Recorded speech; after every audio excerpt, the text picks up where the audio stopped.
Hello friends, എല്ലാവരും സുഖമായിട്ടിരിക്കുന്നു. ഞാൻ അടിപൊളിയായിട്ടിരിക്കുന്നു കേട്ടോ. ഈ വീഡിയോ ഒരു 1 മന്ത് ബാക്ക് ഞങ്ങൾ ഹംപിയിൽ പോയപ്പോൾ എടുത്തതാണ്.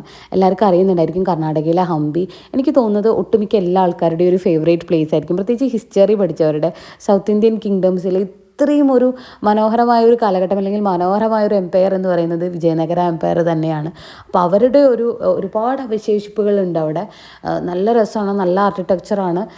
ഞാൻ അന്ന് അത്ര ഡീറ്റെയിൽ ആയിട്ട് വീഡിയോ എടുക്കാതിരുന്നതും എന്താണെന്ന് വെച്ച് കഴിഞ്ഞാൽ ഇത് അപ്ലോഡ് ചെയ്യണമെന്നൊന്നും പ്രതീക്ഷിച്ചിട്ടല്ല നമ്മൾ വീഡിയോ എടുത്തത്. പോയപ്പോൾ എടുത്തു, അത്രയേ ഉള്ളൂ. അപ്പോൾ എനിക്ക് എത്രമാത്രം അതിൻ്റെ ഭംഗി ആസ്വദിക്കാൻ പറ്റുന്നുണ്ടെന്ന് എനിക്കറിയില്ല, പക്ഷെ അടിപൊളിയാണ്. ആനന്ദം മൂവി കണ്ടവർക്ക് അല്ലെങ്കിൽ വിജയനഗര എംപയറിനെ കുറിച്ച് അറിയുന്ന ആൾക്കാർക്കൊക്കെ അറിയാൻ ഹംപി എന്തായാലും പോകണമെന്ന് ആഗ്രഹിക്കുന്ന ഒരു സ്ഥലമായിരിക്കും ഇത്. നിങ്ങളിപ്പോൾ കാണാൻ പോകുന്നത് ലോട്ടസ് പാലസ് അല്ലെങ്കിൽ ലോട്ടസ് മഹൽ, കമൽ മഹൽ എന്നൊക്കെയാണ് പറയുന്നത്. ഇത് ലോട്ടസിനെ പോലെയാണ് കാണാൻ എന്നാണ് നിങ്ങൾ കണ്ടു